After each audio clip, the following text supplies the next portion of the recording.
morning, everybody. Whether you're on the East Coast, West Coast, or around the world, this is Coast to Coast. We got some new people in the house today. We got James and Brian. You've seen them on our Wednesday show that is somewhat professional.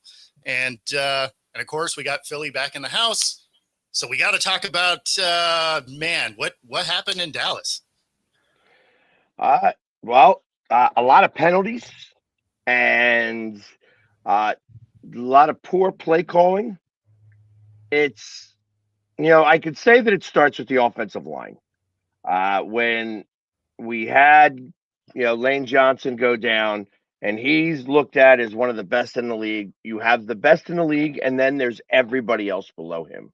And we'll say that's a start. I mean, you got Dickerson that's a little nicked up. Just our offensive line is beat up, and it's beat up more than what it's been in the past. And I think that it starts there, and then you have the mistakes. Like, listen, there's no chance that we should have lost that game. There's no reason why we should have lost that game. When you're up 21-0, you cannot lose that game. They found a way to do so. And it was, just mistake after mistake. And then the injuries started to happen. It's just, losing Blankenship really cost them. At least on that one major pass, like the one that got him to the 42-yard field goal. Not actually. I was more concerned that they wouldn't have stopped that. They would have stopped him there, and he would have won it on a 70-yard field goal, which would have been a little bit more heartbreaking, I think, just to watch it. Yeah, because he could definitely do it there too. Like, it's no doubt in my mind. That all being said, you just can't make the mistakes that you made. 14 penalties for 90-some yards is ridiculous. However, it's part of their MO lately. They have been just causing, somewhere between 8 and 9, 10 penalties a game, and you can't do that. That is a loss of that's bad focus, and that is a coaching issue. And I understand holding penalties. Because, again, especially Dallas was using 5-man fronts.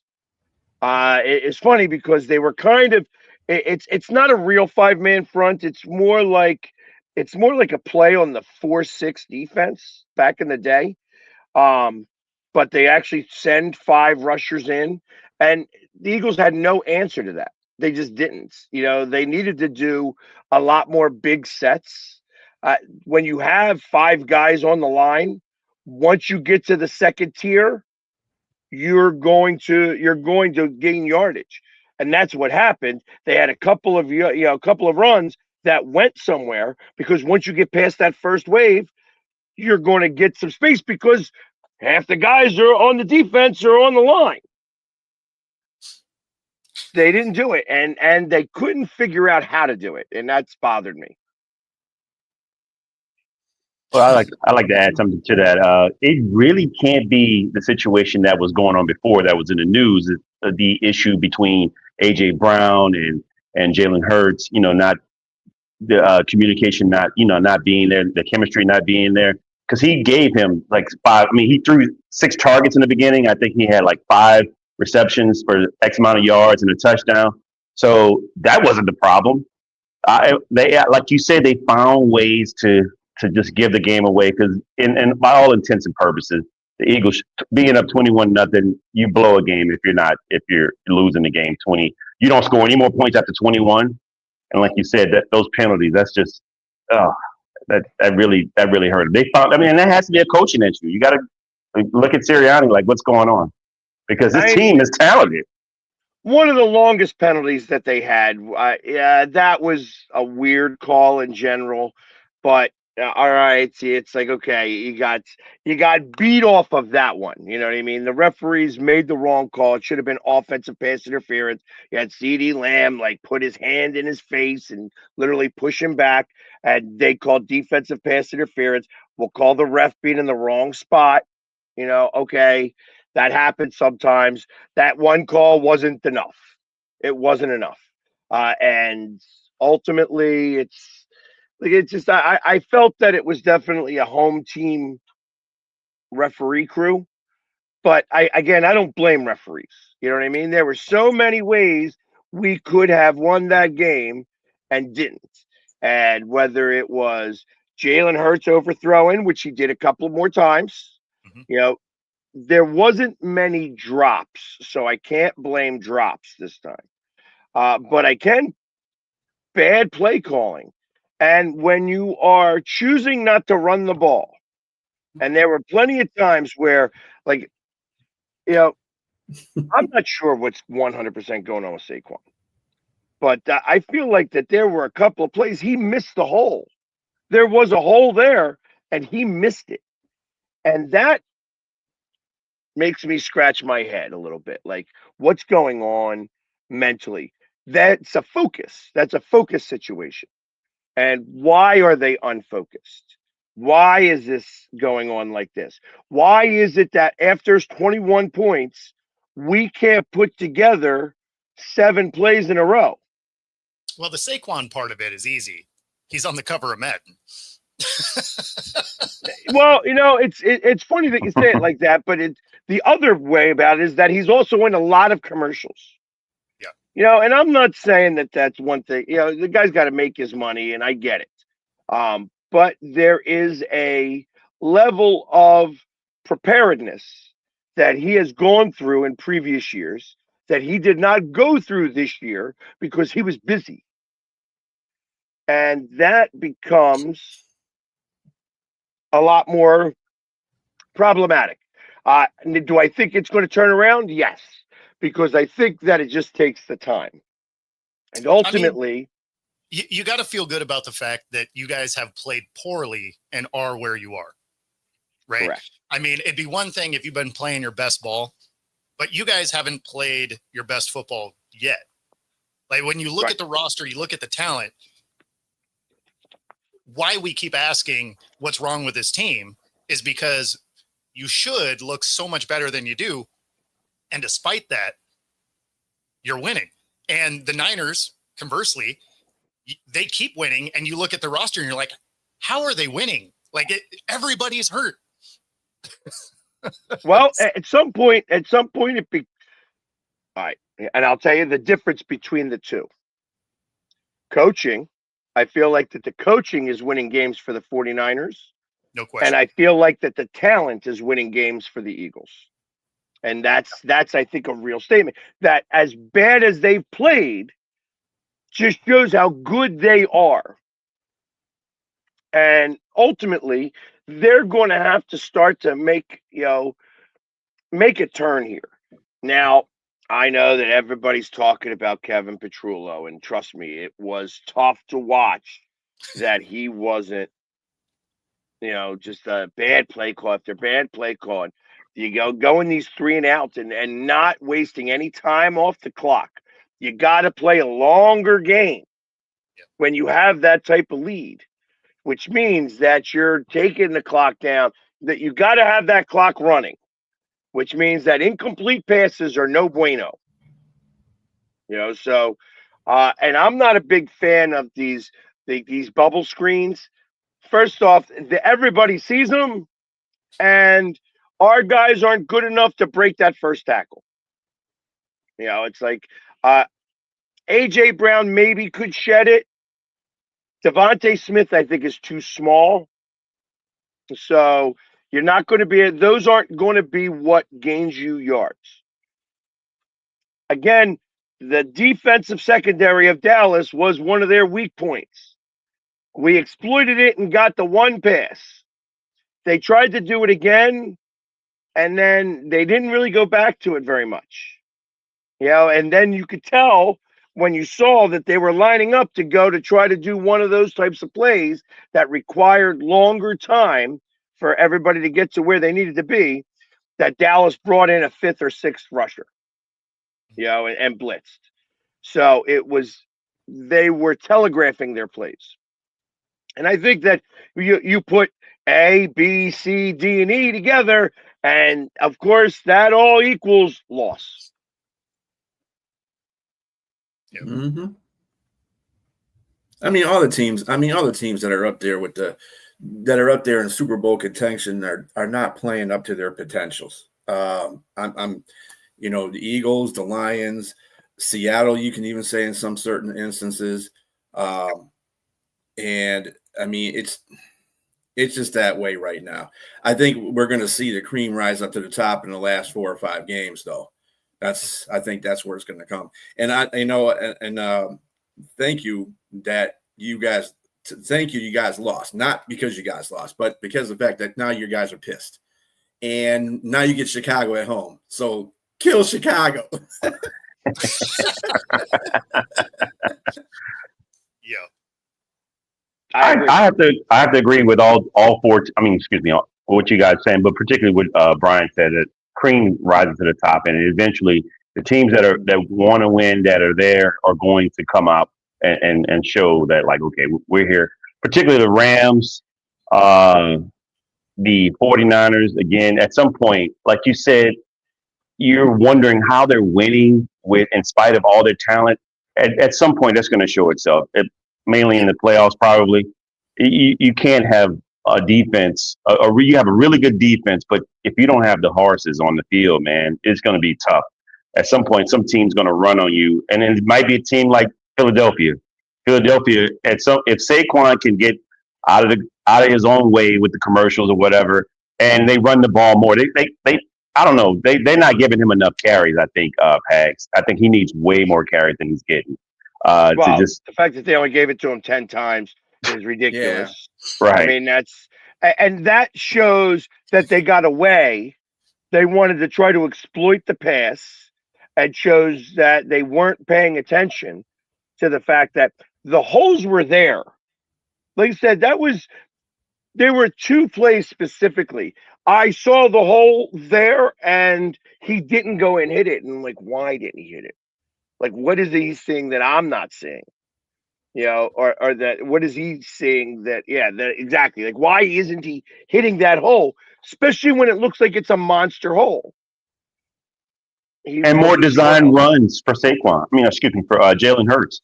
You need to, I think, utilize the skill set that is there. I mean, you saw the 2 touchdowns. I mean, the touchdown that he had, he can exploit. Dallas is, even with Quinnen Williams there, they're still a terrible defense. So, I don't know. That's why they're putting all the pressure on the quarterback. They're making the quarterback make mistakes, which is what happens, which is what a good defensive coordinator will do when he's got a bad defense. Is you start pressuring the quarterback. The quarterback will either beat you or he won't. And it's going to be a tough day if he's beating you. It's going to work really well if he doesn't. And what happened is that they started to, once the offensive line started to get a little nicked up, and you could tell they started to get a little beat up a bit by this by the defensive line, they lost the battles. And that's when the holding penalties started to come into play, and that's when the things started to happen. And it's like, okay, you get it. So now you gotta push. You got to push. Like, the play action runs used to be great. Now we don't even do them anymore. I haven't seen a play action run at all. Because you're not running the ball effectively. It's the same thing the Lions do. They can't run the ball effectively. They ain't going to get that play action on. That's all there is to it. Well, Pat, I want to ask you, does the absence... See, this is a dumbass. That's a dumbass Cowboys fan. Has no idea what football is even all about. I'm actually explaining what the Cowboys did right, and you're being a dumbass. Donna, tell your husband to shut the hell up.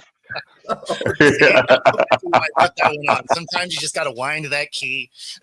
That key was short, boy. Hey, I want to ask, do you think that the absence of Kellen Moore has anything to do with it as well?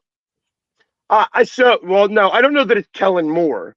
I think it's when you win a Super Bowl, your next offensive coordinator can't be somebody who is learning how to be an offensive coordinator.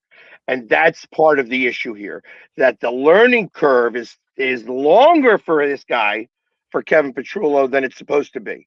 You're supposed to have this figured out by now, and the fact that he doesn't have it figured out, the fact that he thinks that defenses are dumb and that they don't know what plays you're going to call because they already know his trends, that's a problem. And that's because he's too young. It's like me playing Madden. Okay. If I'm playing Madden, I suck at Madden because I use the same 5 plays because those are the plays that I know the best. So ultimately, I keep going back to those plays because I have a 35% chance of actually completing it or having it go for something worthwhile. Well, the problem is anybody who knows how to play Madden knows exactly how to beat me, and they beat me easily. Same situation here. I like that you play Madden like Major League 2, right? For the first 3 innings, it's the eliminator, and then, all of a sudden, all of those off-speed pitches are leaving the yard. Yeah, exactly. So it's part of I feel like that they know enough about his trends.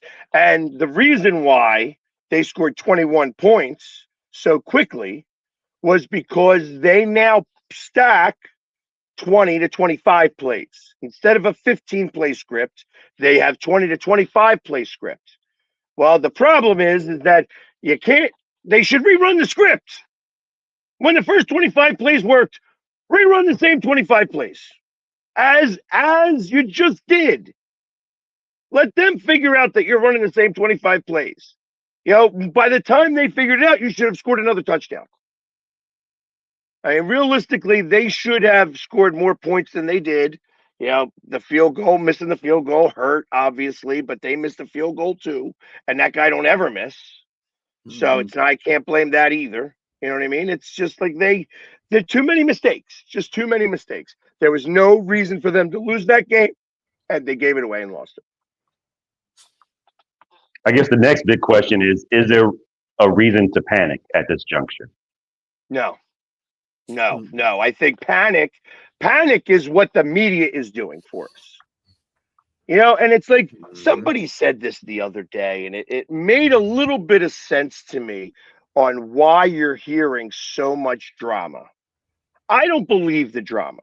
I really don't believe it. I feel like that there are certain things that are occurring that is making this drama happen, and that's then the guy was saying, oh, that the hard knocks for the season is in the NFC East. So it could be them pushing certain narratives because you have cameras there that need to create some drama to be able to help feed the story some. So Well, I mean that actually sounds like a realistic thing. That's all well and good, but you guys had drama long before those cameras were arriving. well, we did, and then we won a Super Bowl. No, I mean just this year. No, I'm talking about those cameras have been there all season long. I got you. So that last commenter, it must be a Dallas fan. He said our terrible defense shut the Eagles down. Maybe the Eagles shut themselves down, sir. I would imagine that if you're someone who's putting up 21 points, and don't kid yourself, that defense has been terrible for a long time. So it's real. It'll be interesting to see. I mean, they have a really big test this Thursday. So as good of a you better hope, Joe, that that this wasn't their Super Bowl, that they spent all of their energy coming back in this game because if they beat Kansas City, they could propel. I think that they could possibly make the playoffs. If they lose to Kansas City, I suspect that this season's a wash then, that they're not going to come back because the only team that they've beaten with the winning record this year has been the Eagles. And that says a lot. And at the end of the day, it was a divisional game. They're always close. I mean, I called the score. Somebody asked me, I said it's going to be 24-21. I just hope it's not a 70-yard field goal for you guys to win it. So I mean, it's literally it wasn't a 75-yarder, it was a 42-yarder, but either way. It's ultimately, I knew it was going to be a tough game. I look at it as, and I said it all last week too. I didn't say that we were going to kill Dallas. I said that it was going to be a tough game all the way around. And the fact that we scored 21 points was just a ruse. You know what I mean? You needed to put your foot on the gas and Mhm. knock them out, and they took their foot off the gas. And when you take your foot off the gas, it's hard to put it back on there again. Well, and that's what I attribute to the offensive coordinator. You got to keep that foot on the gate. Like you said, just keep running the plays that are working for you until you figure it out. And by that time, you'll have like a 28, 35-point lead. So at that point, you don't have to worry about it anymore. That's the thing I've been seeing reoccurring with Philadelphia. Yeah, they've been winning their games, but their offense has been looking horrible because I think the offensive coordinator he's not Kellen Moore. Kellen Moore was out there just balling with you guys last year. And Saquon he had his great season. I mean, night and day right there. So, but our offensive line was in better shape last year. I mean, like I said, they have been nicked up all year long. And when you're nicked up, you don't get the same amount of push. Also, I mean, somebody said this the other day. I mean, we've got this guy Steen in there who's definitely not Mekhi Becton. And losing Mekhi Becton for $5 million a year is a monster loss. Monster loss. He was just a beast on the field, and this guy Steen is not a beast.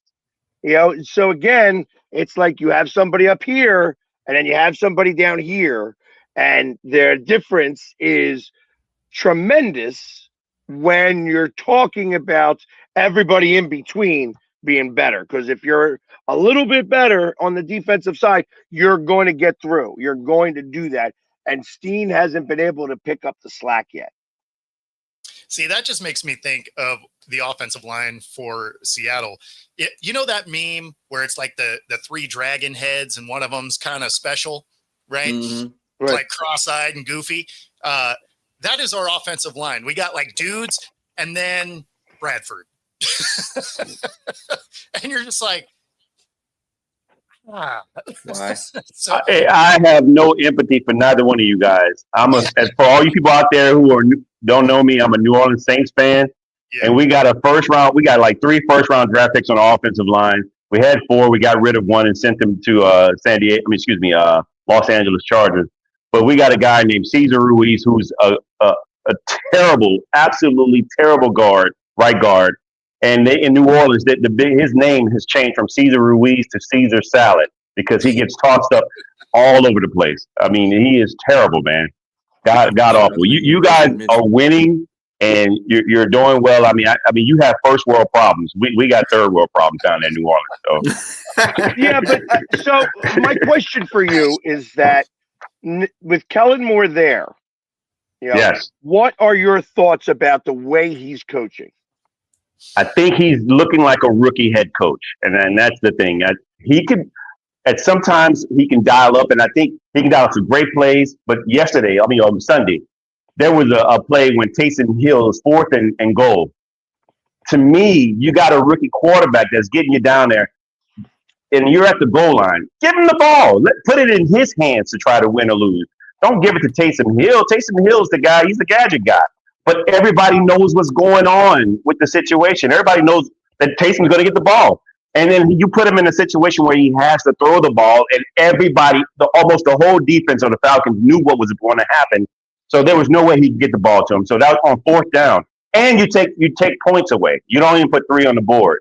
So I think it's kind of, to answer your question, he's been good in some ways, and he's been a rookie in some ways, just like a rookie player out there. And I think it shows that he's a rookie head coach. But he's shown some real magic out there with what he's had. And so I think it's just going to be time. Time will tell how well he does. And I think and add more pieces to the chessboard, because I think right now we're just stragglers. A lot of bums out there, and plumbers and electricians are out there. So. Well, and that's exactly my thought, that you need to give him at least 3 years, 3 full years, to then, like, the fact that he's acting like a rookie head coach right now is amazing. That's awesome, because this is the time for him to act like a rookie head coach because your team sucks balls. You know what I mean? Like, so any Wow. win that he gets is due to his coaching.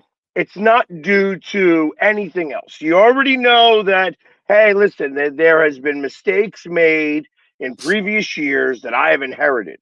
So I'm going to make some of these mistakes now, but I'm also going to be ready. Like you got to learn your division because that's where you got to start to win, and then you got to start. Then you got to start to put together how to win close games, and then so it's like it's a 3-year process.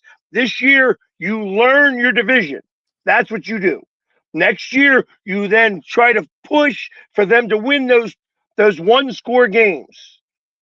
And then that third year, you're supposed to put it all together. This is a learning curve across the board. And hey, he helped us win a Super Bowl. I liked him a lot better than the guy who went to Arizona, our defensive coordinator who went to Arizona. You know, I think he's going to be fine down there. Mm-hmm. Yeah, I appreciate it. And I knew that going in, and Mickey Loomis, the general manager, made a statement initially when his press conference, his initial press conference came in. We're going to give him 5 years. That's what he said. We're going to give him all the time he needs, and we're going to give him all the assets that we can pour into him because they believe in Kellen Moore, and I believe in Kellen Moore. I just think right now, and some of the fans, I'll be honest with you, some of the panels I read, I think people are more emotional. They saying get rid of him. He's not calling good play calls. I disagree with that. I think again, you have to look at the whole situation from a broad perspective. He inherited, like you said, a really bad team, bad general managing at the same time too. They're not going to get rid of Loomis for whatever reason. I don't know. He obviously won a Super Bowl with Sean Payton, but I think Sean Payton was more so showing that Sean Payton was more the culprit of them winning versus Mickey Loomis. But we'll see. I like Kellen Moore. I liked him when he was with the Eagles. I thought that was he called some great play calling there, and he did some great things in Dallas and decent things in when he was with San Diego at the time. But I really think that the future's bright with Kellen Moore as the head coach in New Orleans.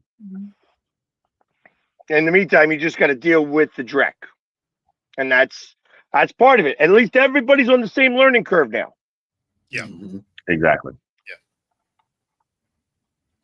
Offensive lines matter, by the way. A little bit about the game that was last night.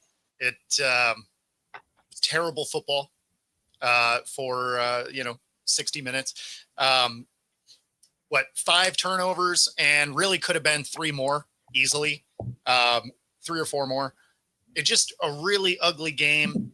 Not that I thought the Panthers were in any danger of winning going into that game, but you turn the ball over 3 times.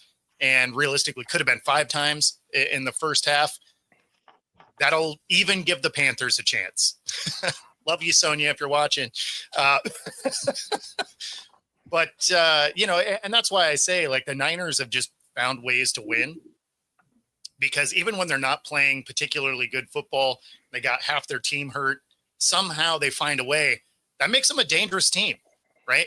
It's they're winning, to Pag's point, in a coaching kind of way, instead of teams like the Broncos that I don't trust because they don't play football for 45 of the 60 minutes and then decide the offense wants to show up in the last 15.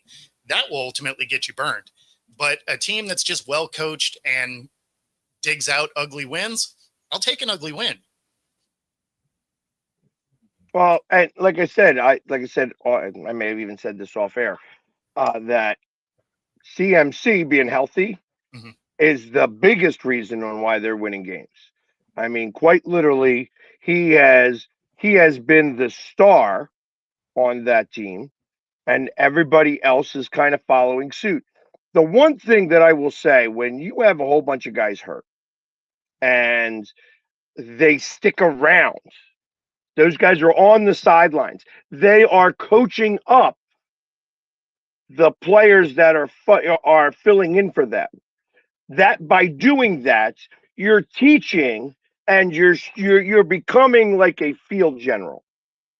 And when you have a couple of field generals along with a coach who actually knows how to coach his team, you're winning games. So the fact that it's the next man up is irrelevant because it's almost like the guy who's the pro who's out is got a joystick. So he's kind of telling him and teaching them in the moment. And like I said, when you coach up guys, when you overcoach guys, they start doing what you say. Yep. And that's what's happening across the board, that they are winning games. You know, is it sustainable? I think that'll happen in the playoffs. You'll find that as you get closer and closer. Will it work the same? Mm-hmm. You Well, know? my question for that is, considering Brock Purdy's back and he threw 3 interceptions and he hasn't looked better than Mac Jones. Should Mac Jones be the starter versus Brock Purdy? I mean, there's a contract that says no because Jones hasn't looked enough better to make that swap. If it was a huge step forward, absolutely, you're going to go with who's going to win you games. But if the production is relatively similar, yeah, Purdy looked bad, but he also hasn't played in a minute, right? So you're going to have some rust regardless. But Mac Jones didn't like wildly outplay him, right? So at that point, you're going to look at, we're paying this guy an insane amount of money. It's the same production either way. We're going to put our high price guy out there. Fair enough. Now, if the guy behind him, if Mac Jones was just balling out, then you end up with a situation like we had in Seattle where we started Russell Wilson ahead of Matt Flynn that we had just given a ton of money because he had one game where he threw 7 touchdowns. Like, Don't remind me. Hey, that one game got him Got him a $17 payday million guaranteed. So, like, I'm not mad at it. Well, I mean, he ain't mad at it. That's for sure. I would, if I was a Seattle fan, I'd be kind of mad at it. Off Why? of one game, come on. Nah, but think about it. It didn't matter because you were paying a rookie that wasn't a first round pick. So it's not like you gave him big money. So Now he's an LSU podcaster, Matt Flynn, down in Louisiana. People do drag him for it, and he's like, "It was great." Like, I guess, yeah, for him. Yeah. Good stuff. That does get us to the halfway point. Might as well do this. If you are into sports betting, you can do it right alongside us here on Coast to Coast using the QR code on the screen. Up to 125% of your first 3 deposits, 10% bet guarantee, in case you listen to us. And of course, if you are in the Pacific Northwest, you can use a QR code here. Free 5-day pass, any of the 3 True Fusion gym locations, Bellevue, Ballard, University Village. And Ballard is getting Pilates Reformer Studios coming soon. So if you are a Pilates fanatic, they have a new studio coming, and find your edge, True Fusion Gym. All right, there we go. Okay, so on the Niners note still, we have Ayuk's contract. And this was Shanahan when he was asked about it. A lot of things get a contract voided. I didn't even know. Honestly, I've never dealt with that in my career. I've been in any building that's had that, so it was unusual. But that's stuff that I can't get into right now. So, I mean, obviously Lynch would have been the guy you should ask about that. Not that he's going to tell you either. But that is a huge contract to just not participate in. Like if somebody's like, hey, you know what? I'm going to give you $30+ million a year if you just like show up. You know what I'm doing? I'm driving my happy ass there. Like, be like, hey, this meeting is like $10,000 a minute. Yeah, I don't know. Like he looks like he's trying to force his way out. What's wild about it is it's not just voiding the guarantee for this year. It potentially unravels his deal in general. So, you know, now there's speculation he's taken his last snap as a Niner in general, which is crazy. Is it more of a mental health issue or physical health issue? Because my question is, it doesn't make sense to leave a team that's winning. I mean, you have an excellent, to me, from the outside looking in, you have an excellent coaching staff. You got both, I mean, on defense and offensive side. And you have opportunities to get back out there and play for a team or organization that's competing. They're not only competing, but they're winning. And I don't get it. It has to be something else going on because I heard one of the players say, "Hey, we keep in contact with him. He's been that type of guy when something that was a red flag to me was that he said he's sort of a loner. He's a bit of a loner, so we don't know everything that's going on. I mean, that to me that's a bit of a red flag. So I'm wondering if there's some mental health issues there going on to where you're not showing up to your meetings, like you said. If you're making this amount of money and they just need you to show up and come to the meetings, and you're not showing up, what's going on? Because I'm not gonna let you take my money. I mean, I'm gonna make you fight for that money. I'm gonna take that back, and keep the money because I earned it. I got to that contract, so why would I let that go? What's the issue there? That's my question. Yeah, didn't he ask for a trade though? Didn't he ask for a trade earlier in the year? He did. He asked for a trade. He asked for a trade before he signed the contract. Correct. And then once he signed the contract, it's like, how do you trade him after that? You can't really. I don't know that it's mental health. So the fact that he's a loner is one thing. I reading between some of these lines, thinking about some of this stuff, and knowing who the general manager is over there. There's a piece of me that believes that, you know what, that general manager said something to him that pissed him off, and it don't matter how much money. That's what I think occurred. There's something that that Lynch called him out on something he didn't want to be called out on, and he's taking it to his grave. End of story. That's where I'd be on the other side of that, though. I'd be like, hey, you know what? I'm not playing, and I'm taking every guaranteed dollar just to stick it to your team because you can't go get someone else. You don't have the cap space. So, like, I would be doing it the other way. Like, if you're playing the petty game, you snag every dollar possible. Right. I'm there too. We're assuming too that he wants to be let go of the team, but does he really want to go play football? Well, he can't anyway. Thought about that. No, I'm just saying. I mean, even if they do release him from this contract and he has that opportunity to go play football, is he really into playing football anymore? It sounds to me like he's just not into playing football. I mean, you're giving away your money, you're getting away from a successful team. I mean, that's why I ask about mental health, because it doesn't make any sense to give your money away, much money away. Well, I go to the meetings at least. That's the thing, is you at least do that, right? Like, even if you didn't want to play, you have enough guaranteed money that you could just have soft tissue injuries that it's not going to show up on an x-ray anyway and just keep you sidelined, right? Mm-hmm. You just be like, oh yeah, this injury is holding me out. This hamstring is just never getting better. Like, yeah, I don't know.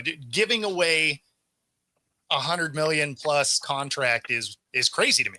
Like, that is crazy work. Maybe there's something off the field too that we don't know that they can't get into yet.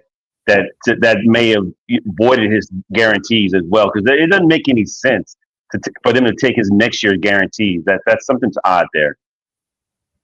Well, what it does is it basically makes, as soon as you have something that voids part of your contract, it puts all of it in question, right?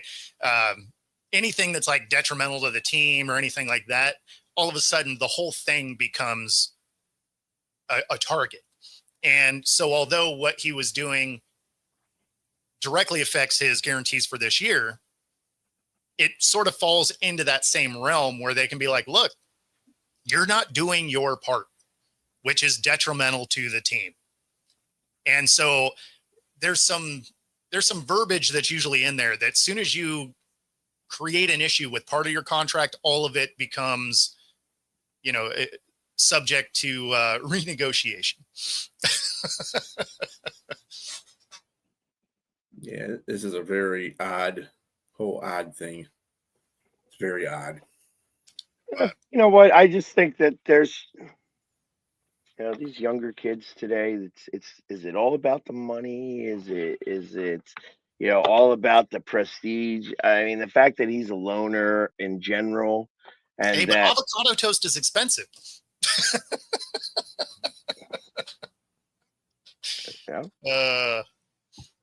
To each their own. So I mean, for me, I'm taking the money.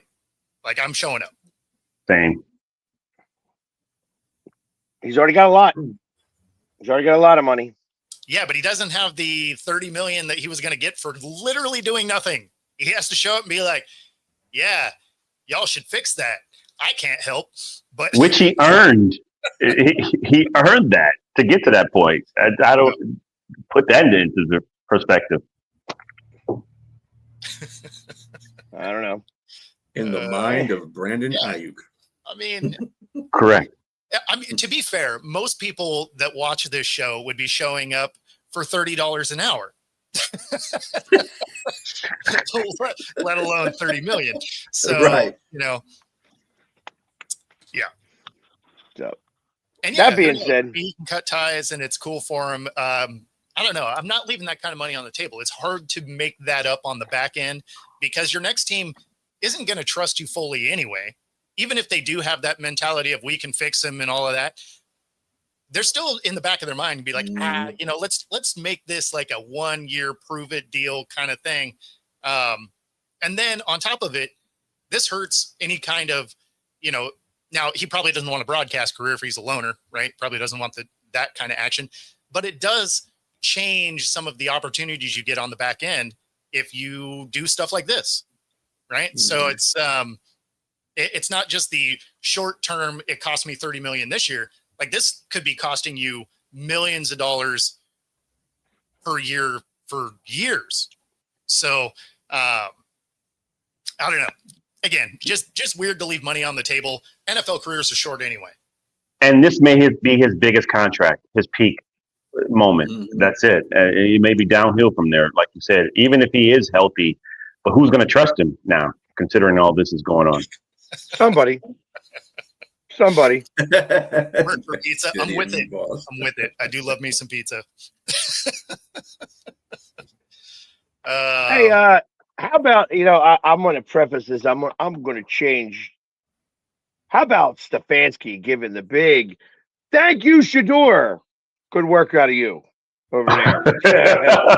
You saw that? You saw that. That was the weakest praise. Like there was more praise for everyone else. Stefanski doesn't like the kid, like straight up. It's obvious. It wasn't his guy.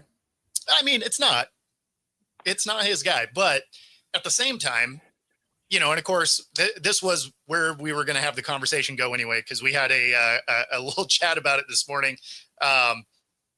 But yeah, I mean, Stefanski doesn't show a lot of faith in him. And of course, it's Shador. So there's crazy hype to either side, right? Like there seems to be no middle ground of like just decent journalism for this. It's either he's trash and he's never going to be anything, or it's he won a game with really a very average stat line. He's going to be the MVP. I mean, like, can we just understand that he's a rookie? He had an okay game against a really bad team. Let's let him play a couple of games and see what he can do. Cause there's issues with his game, right? Like, and it's not like they're new issues. He had the same problem in college. He doesn't like to step into the pocket. He likes to bail out the back, gets him in trouble, gets sacked a lot. He holds onto the ball too long, but he is very accurate. He reads a defense well. So I mean, like there's things to like and there's things not to like, but for whatever reason, the way that his branding has worked out, it's either he's the worst thing to ever happen to football, or it's oh my God, it's the best that anyone's ever played the sport. It's like, can we calm down and just understand he's a rookie and he's okay? Like, he's not doing anything special, but he's not horrendous. I think this more falls on Stefanski too, because Stefanski is just Stefanski's not going to be with the Browns next season. I just don't see it because it's too awkward already. You got the owner who picked, and I don't care what he says, picked Shador. And that wasn't because Shador was a good player. It's because it was given a market value. Because he was trying to do the Jerry Jones thing with Shador. Now that's his pick, and he's got to stick with it. And Stefanski's putting his foot down, saying, nope, we're going to play this guy. We're not playing Shador ever unless that guy gets injured, and that's going to be an if. You know what I'm saying? So. And now he's got to play him, and he's not giving him any accolades. Little small legendary. Well, and so here's the thing, and this is what feeds into some of the hate that he gets. practice, you know what I mean? This 1 week of practice. So imagine, what a full off season look like. It get dangerous, but it's just a 1 week of practice. So I'm just truly thankful. So he had 50% throwing, had an 87 QBR, a touchdown, and a pick for 200 yards. Like, there's nothing legendary about that stat line. So we can calm down. Like, he had an okay day against a really bad Raiders team. So let's see how he looks against the Niners. Good thing for him. Both of their main pass rushers are on IR, done for the year. So that'll give him some of that time because he does hold on to the ball a little too long. So that being said, like, let's see what he can be. I don't think he's the dark horse MVP after a average game against a bad team, but I don't think he's trash either. Like, it's okay to just be okay as a rookie. Look, I'll say this: he again played an average game, but in that average stat line, you saw great moments. You saw moments that you didn't see in Flacco or you didn't see in Dylan Gabriel this all season. And when they showed the split screen of him throwing that deep pass to Isaiah, what's the guy's name? Bond, and it was just a rollout. It was beautiful. It was just a beautiful throw. And you watch at the bottom half of that screen, you watch Myles Garrett. He was in awe. He was in awe. And so clearly you can see that he has the confidence of his teammates, the voter confidence of his teammates. And I think that there is something to work with. But at the same time, he showed that I believe that he should belong. And I agree with you. It was the Raiders, albeit it was the Raiders, and you had a team that gave up 10 sacks. But you having a guy, I'm not going to just say it's just the Raiders because Myles Garrett is just on a tear, and he's probably going to break the record for the all-time season sack record of. And so he's had 15. He's had 15 sacks, I think, in the past 3 games. Yeah, 15 sacks. Well, and so that's the thing is when you look at his stat line, right? They're giving Shedeur all the credit for winning. They had 10 sacks against the Raiders, right? Mm-hmm. Nobody's talking about the fact that the defense was destroying the Raiders the whole day. They're like, oh, Shedeur was amazing. It's like it's an average stat line with elite defensive play. So let's just pump the brakes. Like, two things. I agree. Can have a good day, but it can also be heavily aided by a defense that was getting after the Raiders. Well, let's flip the field. You got Max Crosby on the other side. They only got 1 sack. So at least you can say that he didn't revert to what he did in that first game against Baltimore's defense, where he was running back and giving up 15-yard sack, negative 15-yard sacks. And I think he's going to revert probably when he play against the 49ers a little bit. But also I think that you give him, again, more time with the first-team reps. You're going to see a little bit more because this is a guy, again, the things you saw in college, he still threw for over 4,800 yards, 44 touchdowns to 7 interceptions. As average as he may be or not, that's still nothing to sneeze at. And I think that he can progress and improve in the league as long as he has a team around him. And so the thing is, I think he can be a good quarterback in the league. Like I don't think he's going to be the number 1 guy or anything like that.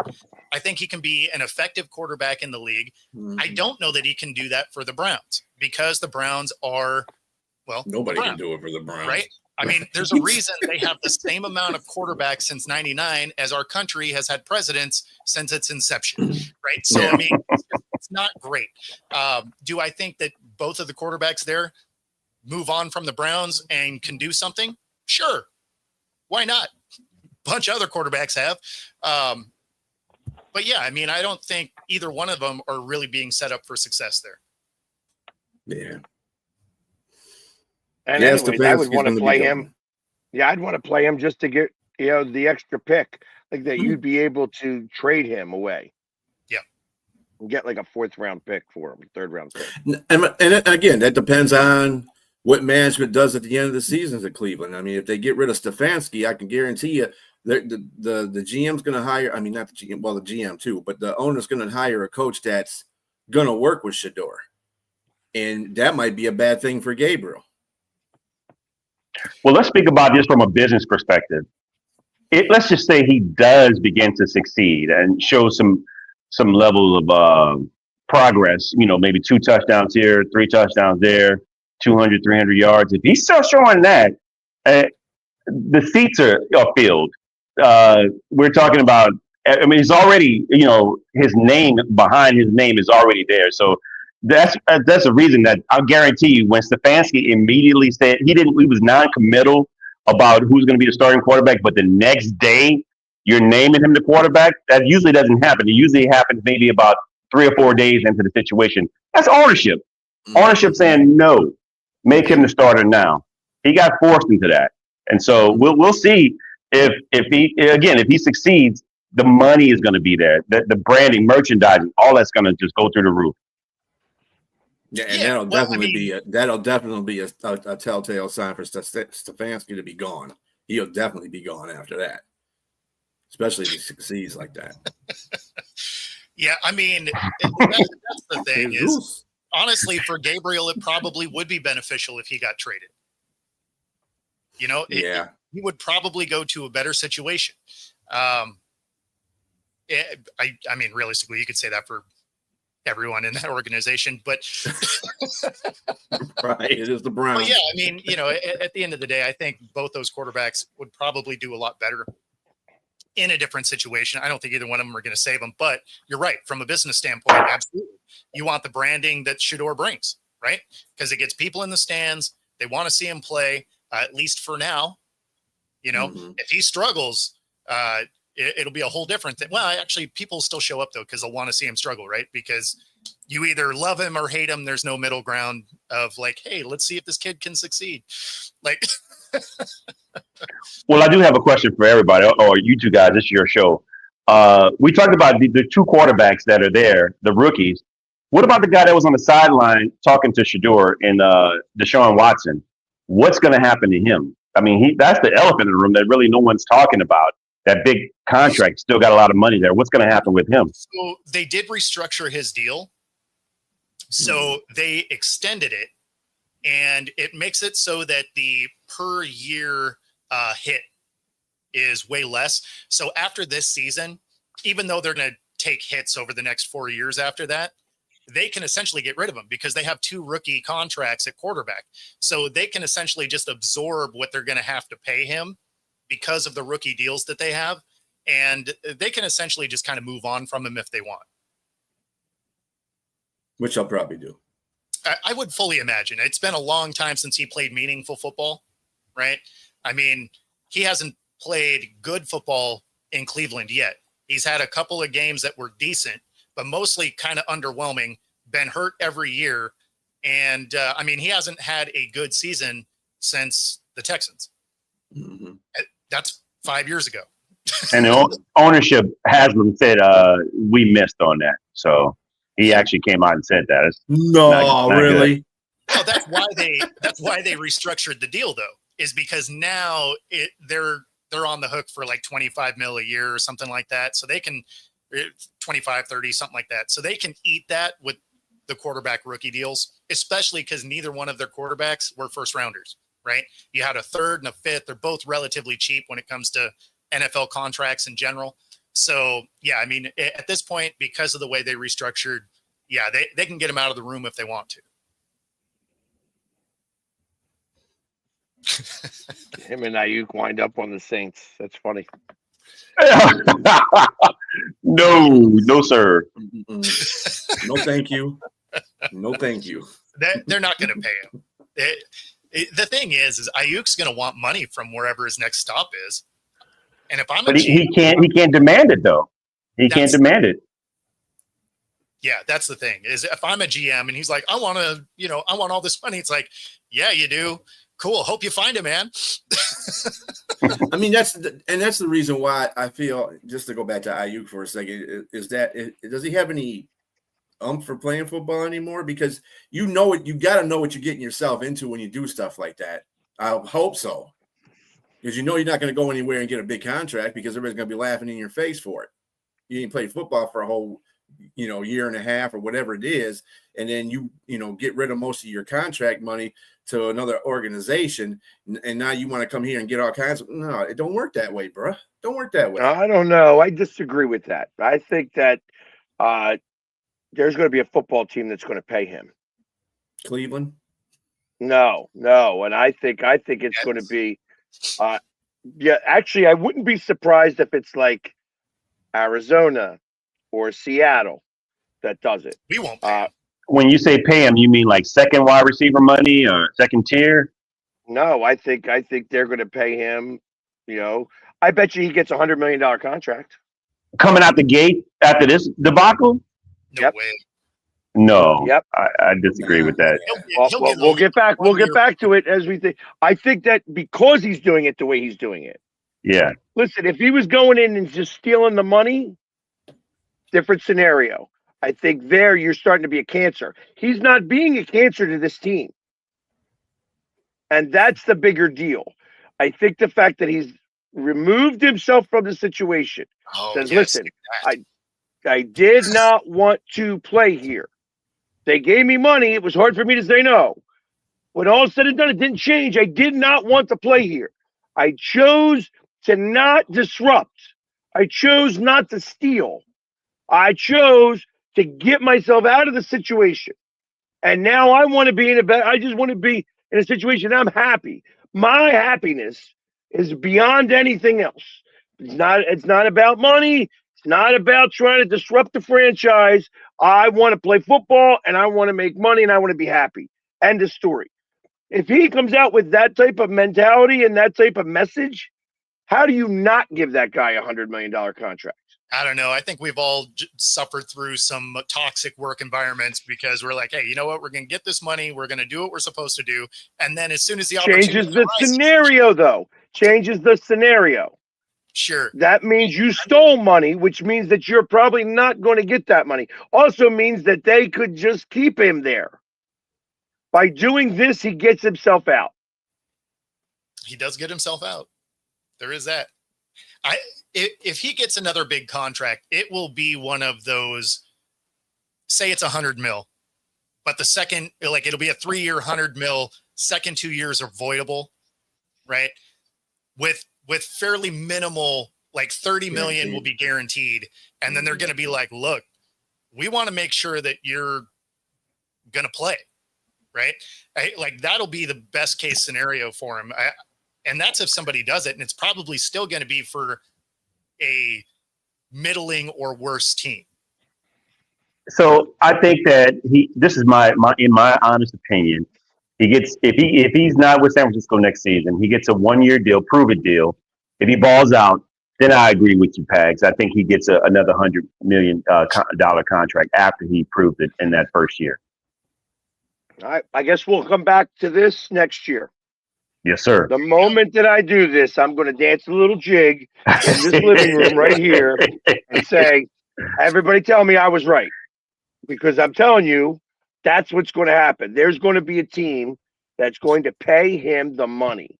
If that happens, I'll dance the jig with you. We can both get down on the floor. But we're going to say that after you dance the jig, though. So you got to dance the jig. Yeah, no. You definitely got to dance a jig. And of course, then we'll reap our praises upon you. The only time I even hear that phrase is Die Hard, which is a Christmas movie. That being said, that does get us to the top of the hour. We appreciate everybody watching.